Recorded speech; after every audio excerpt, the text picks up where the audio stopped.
একসময় ছিল নির্যাতন আর বন্দিত্বের প্রতীক, এখন ইতিহাসের সাক্ষী। বলা হচ্ছে তিব্বতের জোল সিটি প্রিজন জাদুঘরের কথা, যেখানে ফুটিয়ে তোলা হয়েছে সামন্ততান্ত্রিক ভূমিদাস প্রথার নির্মম বাস্তবতা।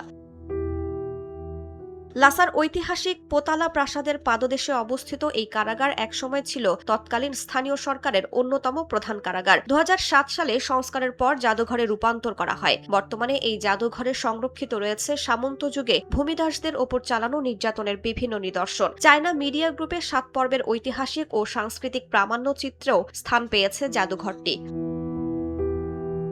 জাদুঘরের বিভিন্ন প্রদর্শনীতে রয়েছে চামড়ার চাবুক, হাতকড়া, পায়ের বেড়ি, শিকল এবং শাস্তে দেয়া নানা সরঞ্জাম। ছবি, দলিল ও তথ্যচিত্রের মাধ্যমে তুলে ধরা হয়েছে সামন্ত ভিত্তিক সমাজ ব্যবস্থায় ভূমিদাসদের জীবন, শোষণ ও নিপীড়নের ইতিহাস। চীনের সরকারি তথ্য অনুযায়ী সে সময় অল্প সংখ্যক অভিজাত ও জমিদার শ্রেণী অধিকাংশ জমি ও সম্পদের মালিক ছিল, আর বিপুল জনগোষ্ঠী ভূমিদাস হিসেবে কঠোর নির্যাতন ও বঞ্চনার মধ্যে জীবন কাটাত।